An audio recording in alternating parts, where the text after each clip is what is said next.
नमस्कार दोस्तों, स्वागत है आप सब लोगों का आरपीएससी एग्ज़ाम्स यूट्यूब चैनल पर। प्यारे साथियों, रीट एग्ज़ाम 2021 देखिए काफ़ी लंबा समय हो गया है अपने को तैयारी करते हुए तैयारी करवाते हुए। और देखिए एग्ज़ाम जो वो ज़रूर होगा और 2021 में ही होगा, ये भी तय है। तो और अभी अगले 3-4 महीने में एग्ज़ाम हो जाएगा डेफिनेटली। तो साथियों, तैयारी को ज़ोरों शोरों से शुरू कर दीजिए, क्योंकि कुछ सुख बुगाहट, कुछ न्यूज़ जो है वो आनी प्रारंभ हो चुके हैं, आप लोगों को पता है।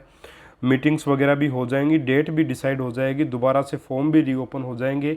अगर आपने पढ़ाई स्टार्ट नहीं की तो ये सारी चीज़ें तो होती रहेंगी, लेकिन पढ़ाई दोबारा से स्टार्ट अगर आपने नहीं की तो बड़ी समस्या आपको आएगी। इसलिए पढ़ाई दोबारा से स्टार्ट कर दीजिए। हर वीडियो में आपको मैं बोलता हूँ इस चीज़ के बारे में, ज़रूर इसके ऊपर ध्यान दीजिएगा।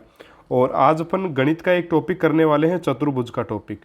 देखिए चतुर्भुज में अपन वैसे क्षेत्रफल में भी इसको अपन पढ़ेंगे, लेकिन बेसिक जो आपका चतुर्भुज का टॉपिक है वो आज करेंगे, जिसमें 2 प्रश्न प्रीवियस ईयर पेपर में आए हुए वो करेंगे। इसके अलावा 10 प्रश्न ऐसे लिए गए हैं। ये टोटल 12 प्रश्न इस प्रकार के प्रश्न हैं कि अगर इनको आपने कर लिया है 12 प्रश्नों को, तो डेफिनेटली चतुर्भुज का कोई भी प्रश्न अगर परीक्षा में आएगा तो आपका गलत नहीं होगा। ये गारंटी है मेरी इस चीज़ की, बिल्कुल निश्चित तौर पे आप करके देखिएगा। चलिए शुरू करते हैं प्रश्नों को। पहला जो प्रश्न है वो आपके सामने है। अगर आपको मैटर पसंद आए तभी चैनल को सब्सक्राइब कीजिएगा, अदरवाइज चैनल को सब्सक्राइब करने की भी कोई आवश्यकता नहीं है। पहले पूरा वीडियो ज़रूर देखिएगा। यदि किसी चतुर्भुज के 3 कोण क्रमशः 60 डिग्री, 120 डिग्री, 55 डिग्री हो तो चौथा कोण कितना होगा। देखिए प्यारे साथियों, कोई भी जो ये चतुर्भुज की यहाँ पे बात है, लेकिन मैं चतुर्भुज भी क्या होता है, एक बहुभुज होता है। और किसी भी बहुभुज के अंतः कोणों का योग क्या होता है, जो कोई भी बहुभुज हो उसके अंतः कोणों का योग होता है n-2 गुणा 180 डिग्री। ये बताया हुआ है मैंने आपको बहुभुज में। n क्या होता है, n होता है भुजाओं की संख्या। n क्या होता है, भुजाओं की क्या होती है मित्रों, भुजाओं की संख्या होती है ना। ठीक है, तो यहाँ पे बात किसकी की जा रही है, चतुर्भुज की बात की जा रही है। तो डेफिनेटली n का मान कितना आएगा, 4 आएगा। 4 - 2 इंटू 180 कितना आ जाएगा, देखिए 2 गुणा 180 यानी कि 360 डिग्री आ गया। यानी कि चतुर्भुज के अंतः कोणों का योग कितना होगा, 360 डिग्री होगा। जबकि अपने को 60 यहाँ पे दे रखा है, ठीक है, 120 ये दे रखा है और 55 डिग्री ये दे रखा है। यानी कि अगर 360 में से मैं घटा दूं 60 प्लस 120 प्लस 55 डिग्री, तो मेरे पास क्या बच जाएगा, चौथा कोण बच जाएगा डेफिनेटली। तो सीधा सा है, 360 में से कितना घट जाएगा, यहाँ पे देखिए ये जोड़ेंगे तो 235 आएगा टोटल, और यहाँ पे अपन घटाएंगे 360 में से 235, तो 125 डिग्री बचेगा। तो डेफिनेटली यहाँ पे चौथा जो आपका कोण रहेगा वो तीसरा ऑप्शन सही होगा, 125 डिग्री का रहेगा। क्योंकि किसी भी बहुभुज के अंतः कोणों का जो योग होता है, अंतः कोणों का योग है ना, किसी भी बहुभुज के अंतः कोणों का योग जो होगा वो n-2 गुणा 180 डिग्री होता है मित्रों। याद रखिएगा, इंपॉर्टेंट प्रश्न है। ठीक है, चलिए आगे बढ़ते हैं। अगला आपका प्रश्न है, दिए गए चित्र में w + x + y + z का मान आपको फाइंड आउट करके बताना है। बहुत ही सिंपल सा प्रश्न। देखिए अपन जानते हैं किसी भी बहुभुज है ना, किसी भी बहुभुज के बाह्य कोणों का योग, बाह्य कोणों का योग, किसी भी बहुभुज के बाह्य कोणों का योग, कोणों का योग कितना होता है, 360 डिग्री। कितना होता है, 360 डिग्री होता है सदैव। इसलिए सीधा सीधा यहाँ पे आपका चौथा ऑप्शन सही हो जाएगा, क्योंकि यहाँ पे सारे के सारे क्या, देखिए एक्स वाई जेड और डब्लू जो है वो क्या है, आपके सभी बाह्य कोण हैं, इसलिए इनका योग सदैव 360 डिग्री होगा। और चाहे कोई भी बहुभुज हो, जैसे आपका ट्राइंगल है मान लीजिए ना, चलिए ट्राइंगल इस प्रकार से है, ठीक है, ये जो आपके बाह्य ये जो यहाँ पे ट्राइंगल में जो आपके बाह्य कोण है, ठीक है, ट्राइंगल में जो आपके बाह्य कोण है, ये वाले कोण, एक तो ये रहा आपका, ये रहा और ये रहा, इन तीनों का योग भी कितना आएगा, 360 डिग्री ही आएगा। ठीक है, चाहे पंचभुज में हो, चाहे त्रिभुज में हो, चाहे चतुर्भुज में हो, बाह्य कोणों का योग सदैव जो है 360 डिग्री होता है। और अंतः कोणों का होता है n-2 गुणा 180 डिग्री। n का मान वहाँ पे क्या होता है, भुजाओं की आपकी संख्या होती है। ठीक है, भुजाओं की संख्या। तो मित्रों याद रखिएगा, इंपॉर्टेंट चीज़ें हैं, एग्जाम में पूछ ली जाती हैं, बेसिक सी बातें हैं, लेकिन फिर भी गलती हो जाती है, तो ध्यान में ज़रूर रखिएगा। चलिए 2 बातें अपन ने यहाँ पे सीखी। एक मोस्ट इंपॉर्टेंट चीज़ अपन ने क्या सीखी, देखिए अपन ने ये बात जानी है कि अपन जानते हैं ट्रायंगल हो या आपका चाहे चतुर्भुज हो, बाह्य कोणों का योग तो हमेशा 360 डिग्री होता है, लेकिन जो त्रिभुज होता है उसमें अंतः कोणों का योग अपन जानते हैं कितना होता है, 180 डिग्री होता है और बाह्य कोणों का योग 360 डिग्री होता है। लेकिन चतुर्भुज जो होता है उसमें अंतः कोणों का योग भी 360 डिग्री होता है, जो अपन ने यहाँ पे देखा, देखिए यहाँ पे देखा अपन ने, है ना। और बाह्य कोणों का योग तो होता ही 360 डिग्री है, तो इसमें अंतः और बाह्य दोनों 360 डिग्री के होंगे। ठीक है, याद रखिएगा इस चीज़ को। चलिए आगे बढ़ते हैं। अगला आपका प्रश्न नंबर 3 है, दिए गए चित्र में कोण y का मान आपको फाइंड आउट करना है। बहुत ही सिंपल प्रश्न। देखिए ये एक बाह्य कोण, ये भी एक बाह्य कोण, यहाँ पे आप जानते हैं ये एक सीधी लाइन है, इसके ऊपर जो पूरा जो एंगल बनेगा वो 180 डिग्री का बनेगा, उसमें से 60 एंगल ये दे रखा 60 डिग्री का आपको, तो अक्स का मान डेफिनेटली यहाँ पे कितना आएगा, अक्स का मान 120 डिग्री यहाँ पे रहेगा। यानी कि ये वाला बाह्य कोण अपने पास है, ये वाला भी है, और ये अक्स यानी कि 120 डिग्री भी अपने पास है। तो डेफिनेटली चौथा जो बाह्य कोण है उसका मान निकाल सकते हैं। कैसे, 360 डिग्री में से अपन क्या घटा देंगे, अपन घटा देंगे 120, तो ये प्लस में 50 और प्लस में 80, इनको अपन घटा देंगे और घटाएंगे तो आपका आंसर कितना आएगा। देखिए 360 माइनस 120 और 50 आपके कितने बनेंगे, 170 बनेंगे, और जोड़ेंगे 80 तो 250 बन जाएगा, तो यहाँ पे 110 आ जाएगा ना, 110 डिग्री बन जाएगा। तो ऑप्शन नंबर आपका 4 सही आंसर यहाँ पे हो जाएगा। तो y का मान कितने डिग्री आएगा, 110 डिग्री y का मान आ जाएगा। ठीक है साथियों, बड़ा इजी सा प्रश्न है, कोई दिक्कत नहीं होनी चाहिए। चलिए आगे बढ़ते हैं। अगला प्रश्न आपके सामने एक समांतर चतुर्भुज ABCD दिया हुआ है, इसमें अक्ष का मान अपने को बताना है, कोण अक्ष का मान फाइंड आउट करके बताना। बहुत ही इजी सा प्रश्न है। देखिए समांतर चतुर्भुज अपने पास है, यहाँ पे कुछ एंगल्स आपको दिए गए हैं। ठीक है, अब देखिएगा यहाँ पे ये जो कोण है ये आपको 80 डिग्री का दिया, और पूरी लाइन का एंगल कितना होता है, पूरी लाइन के ऊपर एंगल होता है 180 डिग्री, तो ये कितना बचा अंदर वाला 100 डिग्री। अब अपन जानते हैं समांतर चतुर्भुज के सम्मुख कोण क्या होते हैं, समांतर चतुर्भुज के सम्मुख कोण क्या होते हैं, सम्मुख कोण बराबर होते हैं। ठीक है, बराबर होते हैं, इस बात का पता है आपको, कोई दिक्कत नहीं है, होते हैं। तो ये जब 100 डिग्री का, तो ये भी कितने का आएगा, 100 डिग्री का आएगा।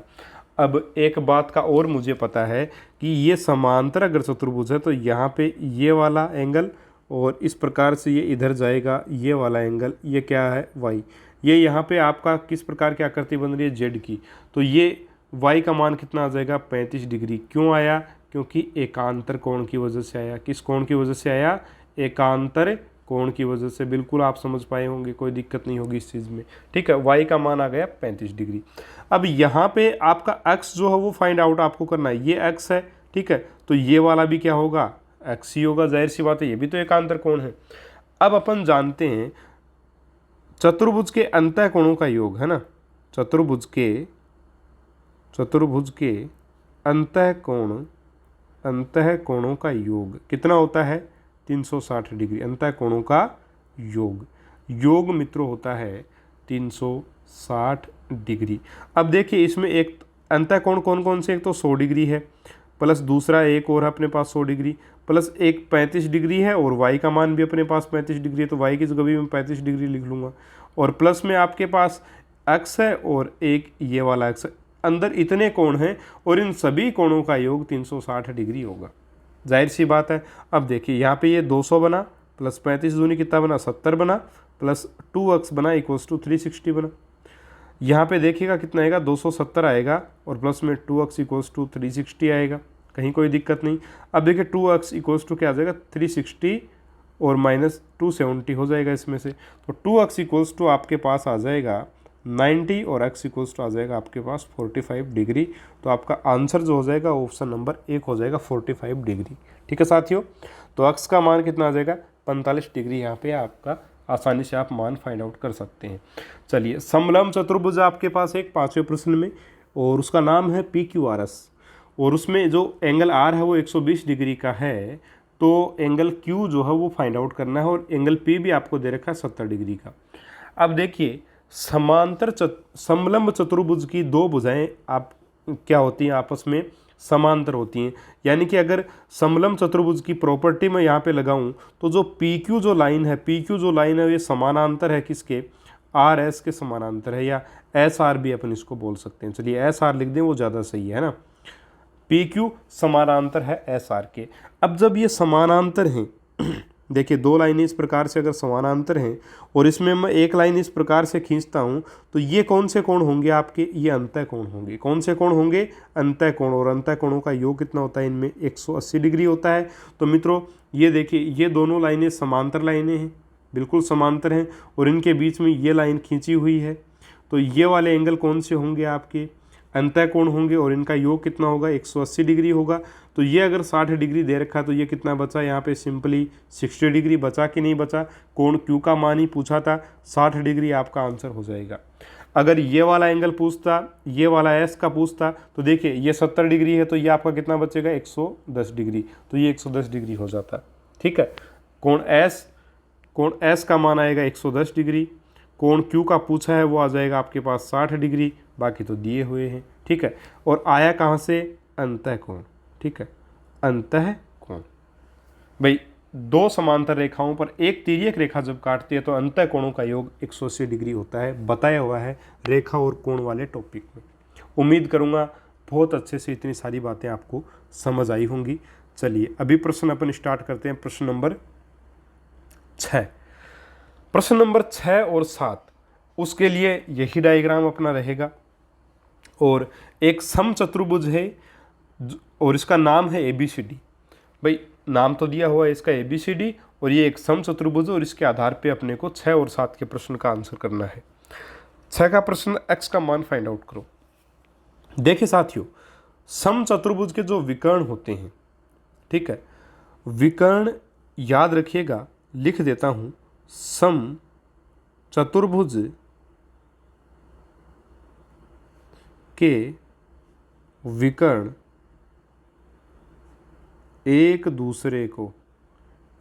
एक दूसरे को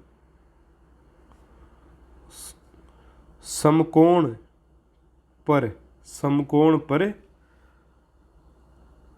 समद्विभाजित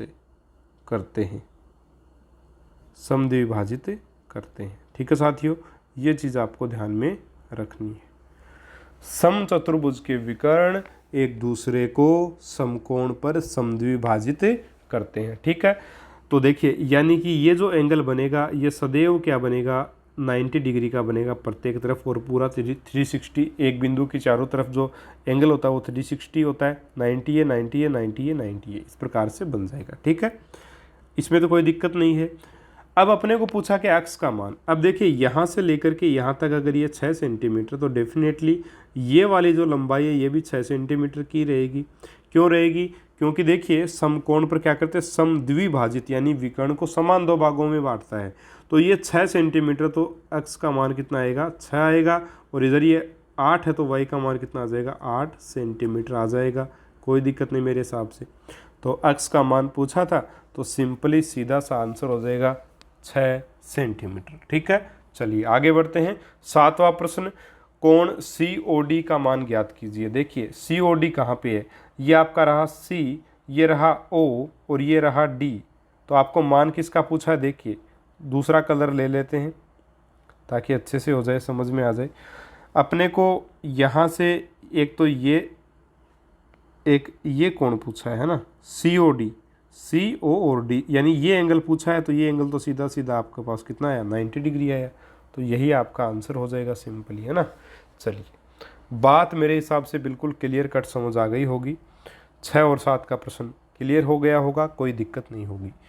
8वां प्रश्न देखिए, इस टाइप का प्रश्न भी आ सकता है। चतुर्भुज से बनने वाले लगभग प्रश्न मैंने कवर करने की कोशिश की है इन्हीं 12 प्रश्नों में, ताकि आपको कम प्रश्नों में अधिक मैटर मिल जाए। अगर प्रश्न आएगा तो इनमें से आ जाएगा, बिल्कुल डेफिनेटली आ जाएगा, कहीं कोई समस्या नहीं आएगी। अगर इस टॉपिक से प्रश्न आता है तो संभावना कम होती है, लेकिन आज आता है तो आ जाएगा इसमें से। देखिए आयत ABCD में AC 15 सेंटीमीटर, BD 2 अक्ष प्लस 1 है, तो x का मान फाइंड आउट करना है। यानी कि जो विकर्ण की लंबाई है A से लेकर के C तक की जो विकर्ण की लंबाई है वो 15 सेंटीमीटर है, B से लेकर D तक की जो विकर्ण की लंबाई है वो 2 अक्ष प्लस 1 है, और आयत दिया हुआ है। हम लोग जानते हैं, क्या जानते हैं? आयत के विकर्ण की आयत के विकर्ण समान लंबाई के होते हैं। आयत के विकर्ण लंबाई में समान होते हैं, लंबाई में समान होते हैं। आयत के विकर्ण लंबाई में समान होते हैं, ठीक है, समान होते हैं, बिल्कुल सही बात है, ठीक है, समान होते हैं। अब देखिए इसका मतलब क्या है, 2x + 1 = किसके हो जाएगा 15, ठीक है, 2x = आ जाएगा 15 - 1, 2x = आ जाएगा 14, x = आ जाएगा 14/2 और x = आ जाएगा 7 सेंटीमीटर। तो आपका आंसर हो जाएगा ऑप्शन नंबर 1। सीधी सी बात है, आयत के दोनों विकर्ण क्या होते हैं, लंबाई में बराबर होते हैं। बराबर रख दिया, अपन ने आसानी से अपना आंसर इसका निकाल सकते हैं। चलिए साथियों, और बराबर क्यों होते हैं वो भी आपको पता ही होगा।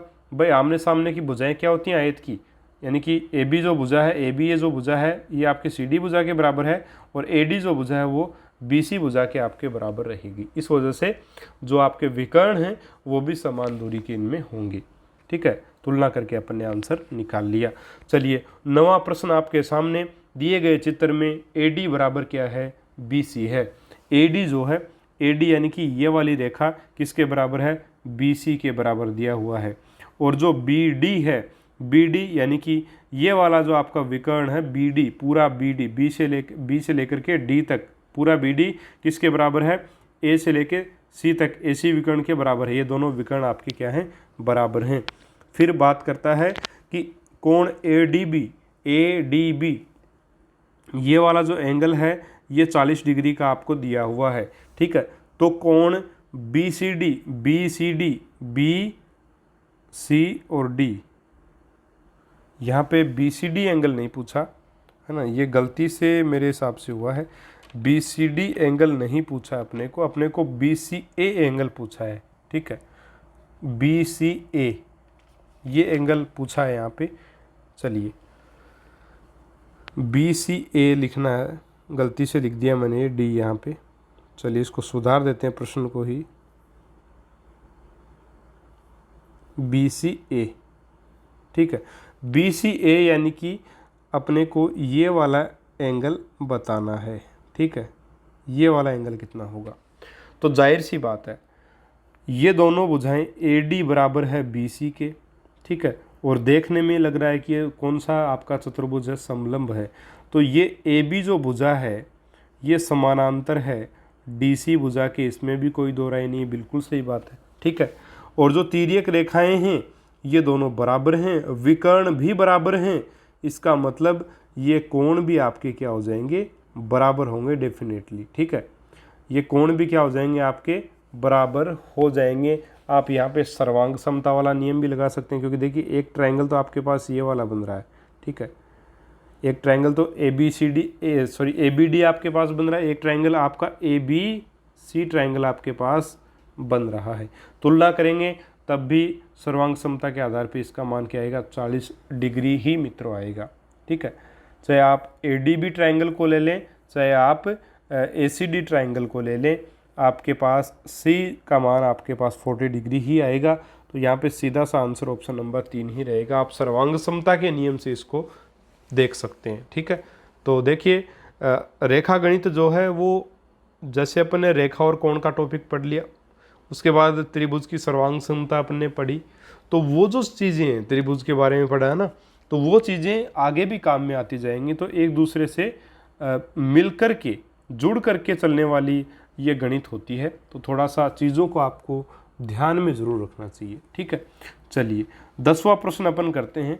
चित्र में ए बी सी डी एक चतुर्भुज आपको दिया गया है, जिसमें कोण डी ए बी 75 डिग्री और कोण डी बी सी 60 डिग्री है।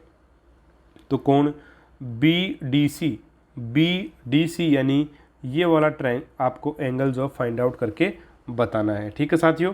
देखिए बिल्कुल इजी सा प्रश्न है, और अपन जानते हैं कि ये अपने पास क्या है, आपका ये एक समांतर चतुर्भुज है। बिल्कुल आकृति से अपने को साफ पता चल रहा है कौन सा चतुर्भुज आपका, समांतर चतुर्भुज आपका ये रहेगा, ठीक है, इसमें कोई समस्या नहीं है। अब यहाँ पे आप देख सकते हैं समांतर चतुर्भुज के सम्मुख कोण क्या होते हैं, बराबर होते हैं। मैंने आपको बताया ये अगर 75 डिग्री का तो ये भी कितने डिग्री का, 75 डिग्री का।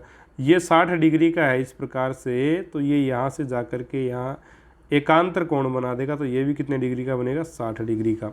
ठीक है, और यहाँ पे ये अपने को अक्ष मान ले, चलिए इसको अपन अक्ष मान लें, है ना, इसको अपन अक्ष मान लें, तो ये वाला एंगल भी क्या होगा, अक्ष होगा, क्योंकि ये भी एकांतर कोण होंगे। और अंतः कोणों का योग, आपका जो चतुर्भुज के अंतः कोणों का योग होता है सभी का 360 डिग्री होता है। उसमें से अगर मैं ये 75 और ये 75 यानी 75 75 प्लस 150 और 60 और 60 120 प्लस में 120 और आपके प्लस में 2 अक्ष भी है तो 2 अक्ष कर दिया, ये घटा दूं तो आपका आंसर आ जाएगा। ठीक है, तो यहाँ पे आप देखिए, सॉरी,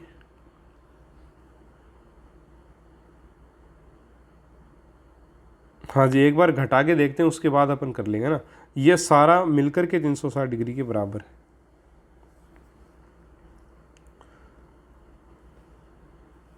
ये वाले एंगल मिलके, ठीक है, ये सब मिलकर के 360 डिग्री के बराबर है। 120 और 150 मिलकर के 270 सीधा सीधा प्लस 2 अक्ष, और वही वाला इक्वेशन बना, 2 अक्ष बराबर आपका फिर से कितना आ जाएगा, 90 आ जाएगा, और अक्ष इक्वल्स टू आपका 45 डिग्री आएगा। ठीक है, तो वही आपका आंसर आएगा 45 डिग्री। ठीक है साथियों, तो ये 10 प्रश्न थे आपके। अगला जो आपका प्रश्न है वो आरटेट 2011 का प्रश्न। किसी चतुर्भुज का प्रत्येक अंतः कोण यदि 180 डिग्री से कम है तो वह चतुर्भुज कहलाएगा। मैंने जब आपको बहुभुज पढ़ाया था तब बताया था, मान लीजिए कोई इस प्रकार का आपके पास एक आकृति है, तो ये आप किस प्रकार की आकृति बताएंगे, उत्तल या अवतल, ये किस प्रकार का बहुभुज है। तो आप लोगों ने आराम से बता दिया था कि सर ये तो उत्तल बहुभुज है। क्यों, कैसे बता दिया था आपने, इसलिए बता दिया था क्योंकि इसमें प्रत्येक कोण जो है वो क्या है, 180 डिग्री से कम है, 180 डिग्री से कम है प्रत्येक कोण, इसलिए जो है आपने इसको आसानी से बता दिया था कि सर ये तो उत्तल बहुभुज है या उत्तल चतुर्भुज है। ठीक है, तो ऐसा बहुभुज या ऐसा चतुर्भुज जिसका प्रत्येक अंतः कोण 180 डिग्री से कम होता है उसको अपन उत्तल चतुर्भुज या उत्तल बहुभुज कहते हैं। और ऐसा बहुभुज जिसमें कम से कम एक कोण 180 डिग्री से ज़्यादा हो, जैसे इस प्रकार की मान लीजिए आकृति बन जाए। ठीक है, इस प्रकार की मान लीजिए आकृति आपके पास बन रही हो। ठीक है, यह आकृति आपके पास अगर बन रही हो, मान लीजिए इस प्रकार की आकृति बनी है, तो यहाँ पे ये वाला जो एंगल है वो 180 डिग्री से क्या हो जाएगा, बड़ा हो जाएगा ये एंगल। और बड़ा हो गया तो इसका मतलब ये क्या है, अवतल चतुर्भुज, या सॉरी चतुर्भुज तो नहीं होगा, पंचभुज है, 5 भुजें हैं, 1 2 3 4 5। ठीक है, अवतल पंचभुज या अवतल बहुभुज इसको अपन बोलते हैं। तो बात को समझे होंगे, प्रत्येक अंतः कोण का मान अगर 180 डिग्री से कम है तो आपका उत्तल बहुभुज कहलाएगा। एक और चीज़ है कि इसमें 2 शीर्षों को, उत्तल बहुभुज की क्या पहचान है, किन्हीं भी 2 शीर्षों को मिलाएंगे तो वो रेखाएं, जो मिलाने वाली रेखाएं हैं वो आपकी अंदर रहेंगी, बहुभुज के बाहर नहीं जाएंगी। लेकिन यहाँ पे देखिए, इन दोनों को मिलाए अंदर रही, इन दोनों को मिलाए अंदर रही, लेकिन इन दोनों पॉइंट्स को मिलाएंगे तो ये रेखा बाहर चली गई।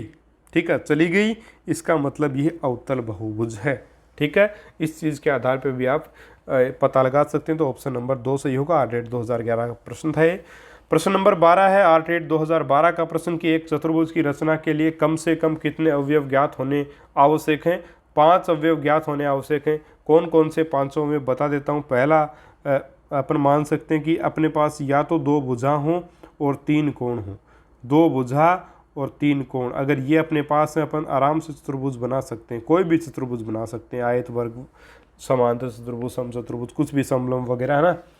अगर आपने पास 3 भुजा दे करके 2 कोण दे दे, 3 भुजा और 2 कोण अगर दे रखें तब भी अपन चतुर्भुज बना सकते हैं, कहीं कोई समस्या नहीं आएगी, किसी प्रकार का बना सकते हैं। ठीक है, तो 5 आवश्यक अवयव हैं, 2 भुजा 3 कोण या फिर 3 भुजा 2 कोण। ठीक है, तो साथियों ये था 12वां प्रश्न जिसका आंसर आपका 5 रहेगा। उम्मीद करूँगा कि आपको आज का ये जो टेस्ट है ये पसंद ज़रूर आया होगा, और अगर आपको अच्छा लगा टेस्ट तो ज़रूर से ज़रूर लाइक करें, वीडियो को शेयर करें ज़्यादा से ज़्यादा, जो व्यक्ति नए हैं चैनल के ऊपर या पुराने हैं और अभी तक सब्सक्राइब नहीं किया चैनल को, तो साथियों मेहनत को देख करके नीचे जो लाल कलर का सब्सक्राइब बटन उसको ज़रूर दबाइएगा। सब्सक्राइब करने के बाद जो घंटी का निशान आता है उसी को दबाइएगा। दबाने के बाद नोटिफिकेशन के लिए पूछेगा कि आपको सारे नोटिफिकेशन दिखाने हैं या नहीं, तो नोटिफिकेशन को आपको ऑल पे सेट कर देना, ताकि जैसे ही मैं वीडियो डालूँ आपके पास नोटिफिकेशन आ जाए और आप वो वीडियो देख करके फ़ायदा उठा पाएँ और एग्ज़ाम को आराम से क्रैक कर पाएँ। तो साथियों सब्सक्राइब कर लीजिएगा, अपने दोस्तों के साथ शेयर कर दीजिएगा और अपन मिलेंगे अगले वीडियो में एक और नए टॉपिक के शानदार प्रश्नों के साथ। तब तक के लिए नमस्कार, जय हिंद, जय भारत।